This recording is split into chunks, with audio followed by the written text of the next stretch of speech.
Halo, perkenalkan nama saya Pinkan dan rekan saya. Halo, nama saya Nurul Ahmad.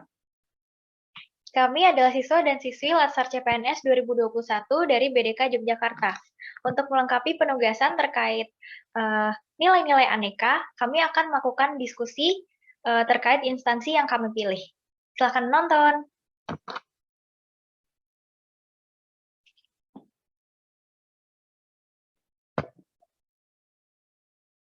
Oke, untuk selanjutnya dari pokok bahasan yang akan kita akan membahas 4 poin-poin penting, yaitu yang pertama ada karakteristik dan permasalahan instansi, yang kedua benchmarking dengan PT Bank Mandiri Tbk, yang ketiga yaitu tantangan dan hambatan dalam penerapan hasil benchmarking, dan yang terakhir yaitu kesimpulan dan penutup. Selanjutnya, karakteristik dan permasalahan instansi. Yang pertama, penggunaan alat tulis kantor yang boros. Jadi masih banyak pegawai kantor yang menggunakan kertas dengan cara boros, yaitu berkali-kali lipat mencetak dokumen pendukung. Selanjutnya, peralatan kantor yang rusak tetapi menumpuk di gudang penyimpanan. Yang kedua yaitu terkait dengan jam kerja. Di KPP ada 3 masalah yang kita soroti, yaitu yang pertama ada ketidakhadiran tepat waktu, terus ada waktu istirahat yang tidak sesuai, dan juga tidak memanfaatkan jam kerja dengan efektif atau pemborosan jam kerja. Selanjutnya Pengarsipan dokumen. Jadi selain menyampaikan dokumen secara soft copy, di kantor kami juga banyak pengarsipan dokumen dalam bentuk fisik. Jadi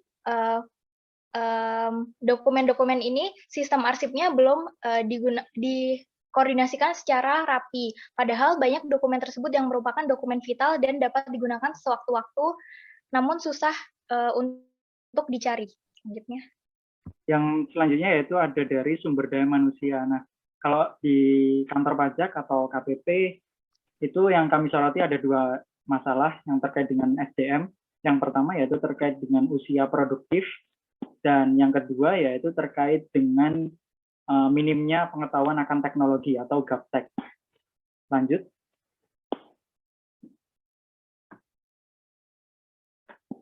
Nah, selanjutnya benchmark yang kami putuskan untuk pilih adalah Bank Mandiri, terutama di cabang Cendrawasih Makassar. Jadi, kenapa kami memilih Bank Mandiri? Karena Bank Mandiri adalah salah satu bank perbankan terbesar di Indonesia yang memiliki nasabah sangat banyak, serta telah mendapatkan penghargaan tahun lalu berupa Best Human Capital Officer dalam bidang Human Capital Excellence. Jadi untuk membandingkan dengan KPP, kami akan membahas tentang permasalahan-permasalahan tadi. Yang pertama adalah efisiensi penggunaan ATK di Bank Mandiri. Jadi sepanjang tahun 2017 sampai sekarang, Bank Mandiri telah mengalami penurunan penggunaan kertas, jadi menghemat pencetakan kertas-kertas yang sebenarnya hanya dokumen pendukung dan digantikan dengan soft copy. Selain itu, berkembangnya layanan digital banking dan kerjasama dengan pihak ketiga untuk mengolah limbah berupa alat-alat elektronik dan limbah lain di gudang penyimpanan. Selanjutnya. Yang selanjutnya dari segi jam kerja, Bank Mandiri itu memiliki kami membahas 3 kelebihan yang dimiliki oleh Bank Mandiri. Yang pertama yaitu terkait penggunaan absen yang aktual. Nah, sarana yang digunakan dalam absen karyawan di Bank Mandiri yaitu adalah hand key mesin, fingerprint, kartu amano, dan atau tanda tangan pada buku daftar hadir. Yang selanjutnya yaitu ada dari pengetatan aturan jam kerja dan jam istirahat. Yang ketiga ada pendisiplinan SDM pada saat jam kerja WFO maupun WFH. Nah, jadinya sanksi yang dikenakan oleh Bank Mandiri terhadap pegawainya yang melanggar jam kerja sangat berat. Lanjut. Selanjutnya adalah efisiensi pengarsipan dokumen oleh Bank Mandiri. Jadi, seperti kita ketahui, nasabah Bank Mandiri ini salah satu yang terbesar di Indonesia. Maka data-datanya pun juga harus disimpan dalam sistem yang berintegritas dan aman untuk menjamin kelangsungan data para nasabah. Nah, salah satunya mereka memiliki aplikasi yang bernama Data Debitur Pinjaman sebagai sarana arsip data. Jadi aplikasi ini memudahkan pegawai untuk memonitoring dan mencari data-data dari seluruh nasabahnya. Dan untuk dokumen-dokumen fisiknya mereka telah menggunakan sistem arsip yang sangat rapi, terutama kepada dokumen-dokumen vital dengan cara menyimpannya di lemari besi yang tahan api, serta menggandakannya dan disimpan secara terpisah. Selanjutnya. Oke, selanjutnya terkait SDM ada 2 poin, yaitu yang pertama Bank Mandiri itu memperhatikan usia produktif pegawai. Pegawai yang ditempatkan di front office maka harus berusia tidak boleh lebih dari 36 tahun karena mengurangi produktivitasnya.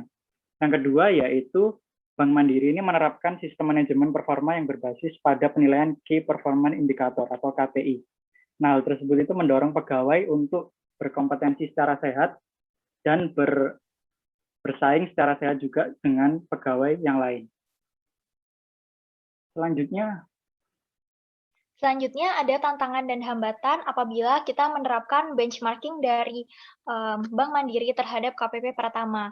Yang pertama untuk efisiensi pemakaian ATK dan pengelolaan barang rusak, terutama untuk KPP di wilayah terpencil dan pelosok seperti KPP Tanjung dan KPP Dumai, itu akan sangat sulit untuk bekerja sama dengan pengelola limbah yang memiliki izin resmi untuk mengelola limbah peralatan kantor elektronik tersebut.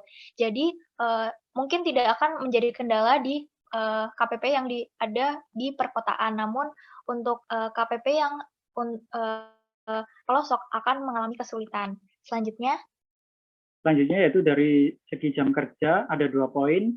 Yang pertama yaitu terkait minimnya pengetahuan akan teknologi atau gaptek. Hal ini bisa terjadi di segala lini usia. Yang kedua yaitu terkait dengan produktivitas usia. Biasanya sering ditemui juga pegawai yang ditempatkan di front office itu sudah berumur. Lanjut. Nah, selanjutnya untuk efisiensi arsip dokumen, tentunya di KPP Pratama ini sangat kurang SDM-nya untuk membuat aplikasi pengarsipan kantor karena aplikasi tersebut tentu memerlukan skill yang khusus dan kemampuan di bidang IT. Yang kita tahu sendiri, sarjana atau diploma dari pegawai-pegawai di KPP adalah fokusnya di bidang hukum, pajak, dan ekonomi.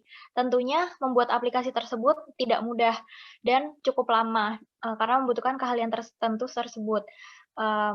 Dan kurangnya kesadaran atas digitalisasi juga adalah hambatan dalam menciptakan inovasi yang dapat mempermudah pekerjaan pegawai-pegawai tersebut. Selanjutnya yang terkait dengan SDM juga yaitu ada jam kerja. Nah, dari jam kerja sendiri ini biasanya KPP itu terhalang yang pertama karena masa pandemi. Jadi untuk menerapkan fingerprint itu agak susah. Nah, setelah itu yang kedua, penerapan peraturan ini memerlukan waktu sehingga bisa menjadi budaya organisasi. Dan yang ketiga yaitu adanya pegawai yang kurang bisa disiplin atau bahkan tidak mau disiplin sama sekali. Hal ini tentunya menyulitkan pihak kepatuhan internal untuk menerapkan peraturan-peraturan baru terkait kedisiplinan jam kerja.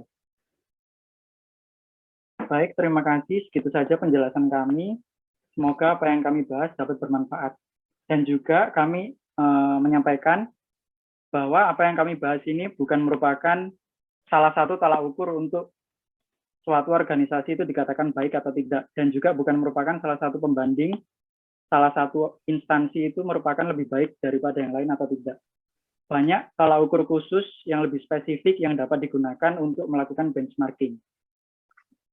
Baik, terima kasih.